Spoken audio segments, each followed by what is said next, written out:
Your voice, Your station. your open line Walk the talk with Clement Manyathela. on 702. Connect the dots. Can we help each other connect the dots? Because honestly, my friends, there's a picture here that's beginning to emerge. And I think the KZN Police Commissioner, General Nhlanhla Mkhwanazi, when he was talking about some cartel, I don't know, maybe he was referring to this drug cartel in Gauteng that somehow has links to these people in the authority. Could be or could not. It could not be it. But there's a picture I'm beginning to pick up here. So, stay with me. Who shall we start with? Let's start with Clement Manyathela because he's the man that has been arrested. Right? Clement Manyathela. Remember, there was actually a story a long time ago that I think Jeff Wicks or somebody else at News 24 did. Even EWN. EWN used to run the story of this Ekurhuleni JMPD officer who somehow assisted, Clement Manyathela's vehicles and fitting them with blue lights. I don't remember where the investigation ended up in Ekurhuleni. We could try check that out. But Clement Manyathela. Let's put Clement Manyathela's name here. So I'm literally going to do this while I'm connecting these dots, quite literally, because I want us to help each other. Now, Clement Manyathela is someone who is linked to the police minister, Bheki Cele. And by linked to Bheki Cele, I mean Bheki Cele stayed at his luxurious apartment in Pretoria. Bheki Cele met with Clement Manyathela at a Zimbali mansion or Zimbali house owned by Hangwani Maumela. This was all reported on News 24. You can go check it out. And they did contact Bheki Cele, and Bheki Cele didn't deny that. In fact, there are some people who try to lie. Hangwani tried to lie and say, "Oh, I didn't know who was coming to the house." And yet News 24 says, but here's a message you forwarded to Clement Manyathela, giving them the code for the gate. So, Clement Manyathela, then there's Bheki Cele. What is Bheki Cele doing with Clement Manyathela? What is Bheki Cele doing staying at a luxurious apartment owned by Clement Manyathela and meeting with Clement Manyathela, who, by the way, was just about to get a 300 million rand tender from the SAPS? Who was the minister of the police at the time? Later on, that contract, of course, was cancelled, but there are some monies that had already, I think 50 million rand or so, that had already been paid to his company. But that is very questionable for me. So, you've got Clement Manyathela, there's Bheki Cele, then there is Morgan, or some people called him who? Hangwani Maumela. Hangwani Maumela. Hangwani Maumela uses his house to facilitate a meeting between Clement Manyathela and the police minister, Bheki Cele. Why should you care about Clement Manyathela and Morgan Hangwani Maumela? Is because these people are flagged in investigations regarding the contracts that they got at the Tembisa Hospital. News 24 has done an incredible work of exposing what Babita Deokaran tried to expose before she was killed. So these two individuals, when you go check out what Babita Deokaran had uncovered, you'll see in News 24 reports that their names are mentioned. And these are the two people who somehow have a connection to the police minister, because the police minister was at this guy's house, according to News 24. And Clement Manyathela was meeting the police minister at this guy's house. And Clement Manyathela has stayed at Bheki Cele's property. That's very questionable. Let's go to other individuals. And this is where it gets concerning for me. Serge Kabonge. He was on this show. Was it this week? On Monday this week. Serge Kabonge was on this show on Monday. He asked to come on the show because he wanted to, tell his side of the story, because the ex-girlfriend of Ket Matlala is now saying that Serge Kabonge, who is friends or business friends with Ket Matlala, the ex-girlfriend of Ket Matlala says this guy was involved in her attempted murder, which is the case that Ket Matlala is in jail for. They want to try him on those charges. Serge Kabonge made a very serious revelation on the show on Monday. He said he is close friends with the Deputy National Police Commissioner, Shadrack Sibiya. Okay? Now, let's write Shadrack Sibiya here. So, Serge Kabonge says, yeah, I'm close friends with Shadrack Sibiya, when I asked him what their relation is. Who is Serge Kabonge close to? Serge Kabonge confirmed on this show on Monday that he is close to Ket Matlala and he is also close to Morgan, aka Hangwani Maumela, the two people who were flagged by Babita Deokaran in contracts and irregularities and corruption at Tembisa Hospital. In fact, the SIU, not the SIU, but I think is it the NPA that's already trying to attach some assets belonging to Hangwani Maumela? So, Serge Kabonge, who is a close friend, according to him, of Shadrack Sibiya, who is the Deputy National Police Commissioner, is also close friends with Ket Matlala, who's arrested, and Morgan Hangwani Maumela. Now, this is what shocked me yesterday. General Mkhwanazi says, on Ket Matlala's cell phone, they found a message that indicates Ket Matlala sends this message to somebody else and says, oh, the National Police Commissioner is going to be arrested and my person is going to get the position of National Police Commissioner. Who was he referring to as my person? Shadrack Sibiya. Why is a person who's in jail, who has been arrested on such serious charges, calling the Deputy National Police Commissioner my person?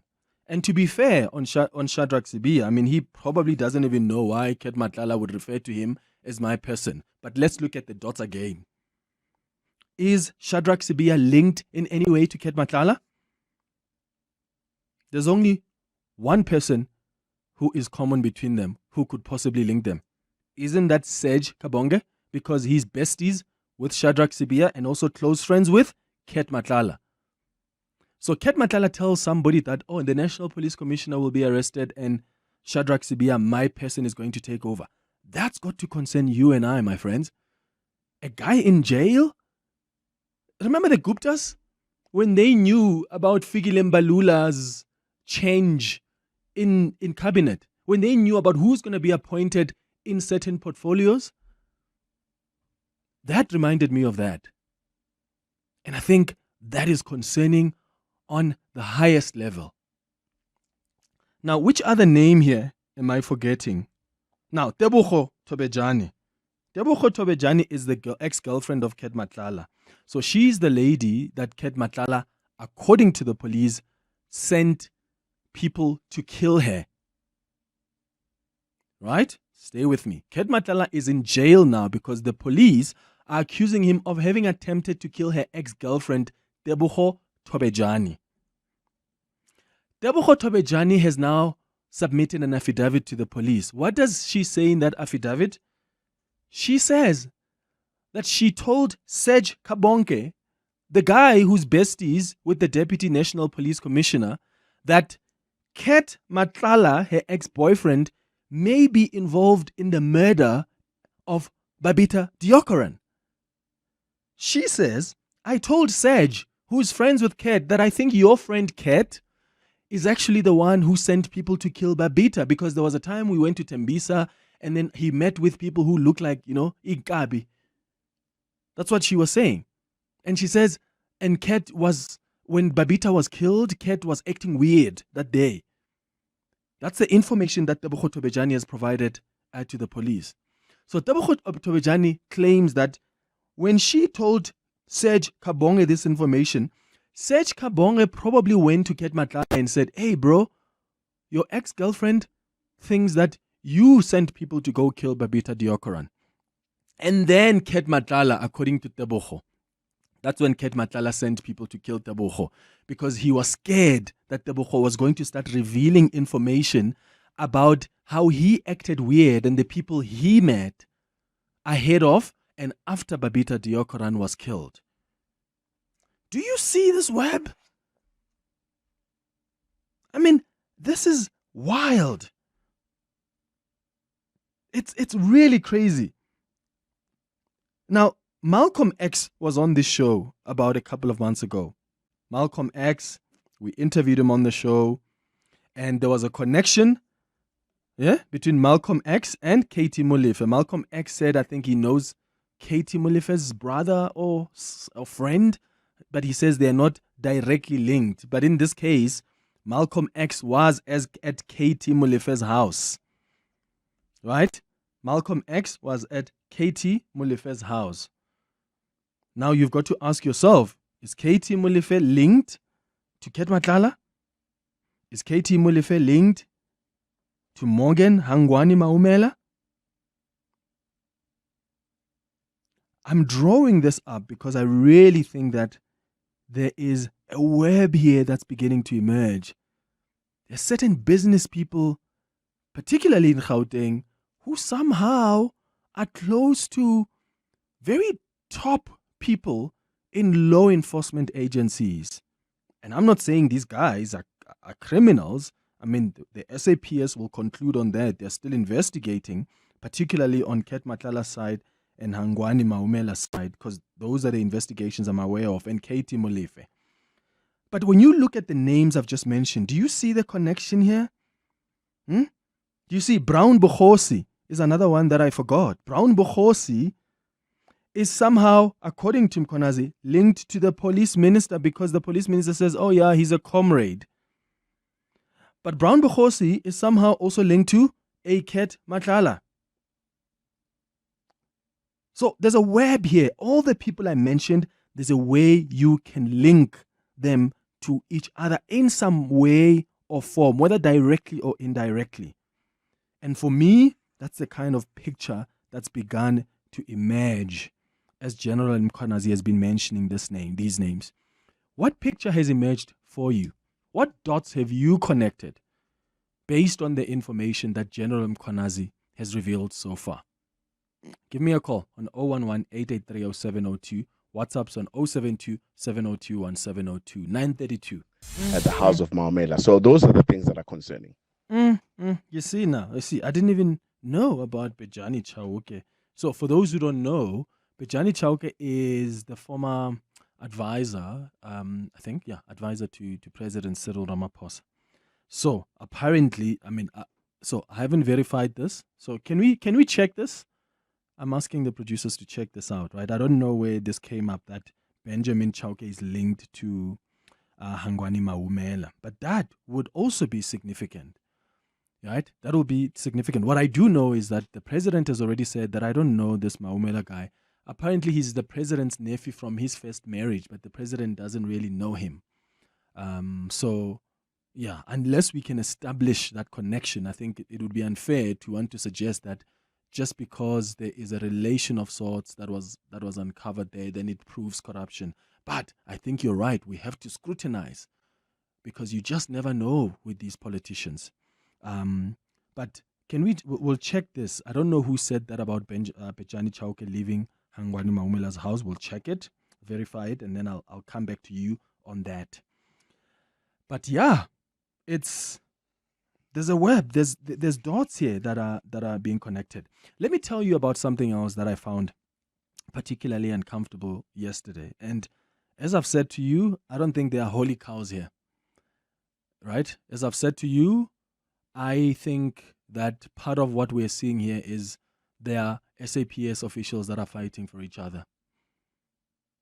And there are people that are fighting for each other to also try to control. Do you know how powerful crime intelligence is in the SAPS? That's very powerful. Do you know how much money is in crime intelligence? A lot of money. Because there's a lot you can do with that money without necessarily being too transparent and accounting. Like, for instance, they can't come and tell us publicly that, oh, we went and bought a safe house, which cost us 100 million rand. So there's an opportunity there to misuse the secret fund. The opportunity does exist. So these are deeper fights within the SAPS and people who probably wanted certain positions or were promised certain positions, and then people who want to remove certain people from crime intelligence. So don't just think that this is just about some drug cartels that are being exposed. That's just part of the element, and we are grateful for that because it's really helping us understand the extent of this criminal enterprise. But make no mistakes. There are people here, these top cops are fighting each other. They are. One of the things that surprised me yesterday was General Nhlanhla Mkhwanazi talking about Dumisani Khumalo. Dumisani Khumalo at some point, or still is, was the head of crime intelligence. He's been arrested. He's been going in and out of court. And he had indicated that there are certain members of parliament who actually acted. I think what he suggested is that they acted to serve the interests of a drug cartel because of how they've mishandled confidential or classified information. And one of the people he mentioned was this Fadiel Adams, who says he got this top secret document and he took it to the police and opened a case. And Diane Collar Barnard, who is a DA member of parliament, and General Mkhwanazi says Diane Collar Barnard broke the law, fueling malicious attacks happening in crime intelligence directed at Khumalo. So already you can tell, right? Before, like you can tell already that General Mkhwanazi seems to have a good relationship with Dumisani Khumalo. They seem to be on the one side. You can already tell that Shadrach Sibiya and the police minister, Senzo Mchunu, they are on the other side. So General Mkhwanazi says that Diane Collar Barnard released a statement when about information that she should have taken to the Joint Standing Committee on Intelligence. But the surprising thing here, what surprised me was, but that wasn't information that was necessarily secret. That information was already in the papers. Like we all read, right? Many of us did read in the papers about the allegations that were being made about properties that are being bought by this secret fund without following the right processes. So what Diane Collar Barnard then releases a statement. But then General Mkhwanazi says, no, this person has to shut up about these things and not talk about them, which I find incredibly weird. So Diane Collar Barnard has given us a call now who wants to weigh in on this. So let's go to her quickly and then we'll take more of your calls. Diane, thank you for calling. Good morning. Good morning to you. Yeah, you wanted to come in. What exactly do you want to clarify? General Mkhwanazi says that you shouldn't have spoken out about that information. You should have gone to the Joint Standing Committee on Intelligence so that it can be ventilated there because there was sensitive information. Well, I think your analysis of the entire situation is 100%. The information came out in the media on about the 13th of February. And then on the 17th of February, having spoken, for example, to the Minister of Public Works, I said, did anyone approach you to have Public Works provide properties? And the answer was no. And the Joint Standing Committee on Intelligence had not yet been formed. I had not been sworn in. That only came about over 2 months later. It took almost a year to put that committee together. So I was speaking as an ordinary MP. I did ask when I read the items in the paper, which I reiterated in my statement. I contacted the Inspector General of Intelligence and asked him to investigate, which he agreed to do. So I had no information that was other than what was in the newspapers, and I was not sworn to secrecy. This was now out in the media. And the next week or so, I must say, City Press came out with information. I had my jaw dropping. They had everything in detail. So you're right. It's spy versus spy, boss versus boss. The situation's a mess. But to suggest that I'm part of a criminal syndicate was outrageous and defamatory. So, and what the information, just remind our viewers what information it was that was out in the papers. Was it the TAS team that was buying these properties? What was your statement about? It said that the claim was crime intelligence had bought 2 properties, one in Durban and then a boutique hotel in Pretoria. And there were some pictures of them going around. Some journalists contacted me, knew the addresses of them. So the information was out there. I do not know who leaked it. I don't know if there's ever been an investigation into who leaked it to the journalists. Mm-hmm. But I commented on those. And it seemed to be, I said I wanted the Inspector General to check that it was done procedurally, that there weren't shortcuts, and that the claims made in the newspapers should be investigated, which indeed then happened. Mm. Once that was done, by then, 2.5 months later, I was sworn in. And once you're a member of the Joint Standing Committee on Intelligence, you are sworn to secrecy. Mm. So obviously I cannot speak about what's in the report or not in the report, which was then presented to the committee. But to suggest that I somehow knew something or was a part of the JSCI and speaking out of turn is fabrications, entirely baseless allegations. I don't know who's informing him of this, but again, it could be his close friends in crime intelligence saying, oh, let's see if we can nail her. But it's a fabrication. Okay, so will you go there? Because the phase 2 of the commission is going to allow people that have been mentioned to come and rebut and defend themselves. Are you prepared to go and also provide all the evidence you have to the commission to explain your side? Look, I absolutely could. I'm taking advice. We may just write to the commission and say, look, here's the media statement, the date. Here's the newspaper report and other newspaper reports that were all over the country. And here's the fact that I was only sworn into the JSCI on such and such a date. Yeah. So let's see if they want me there. I'm happy to repeat it all. All right. Yeah. Diane, thank you so much for coming through. So my concern here and what we need to be careful of, guys, is General Mkhwanazi is not the only whistleblower. It's not. And the mistake we will make is think that whatever he says, just take it and run with it. The reason there's a commission is that some of the things that he said have to be tested. And of course, like we've said, we've spent half of the first 30 minutes of the show, we were connecting the dots based on information he's provided, which is so critical. And he's done so well trying to help us draw this picture. But that doesn't mean that anything then that is said, then you just take it without questioning it further.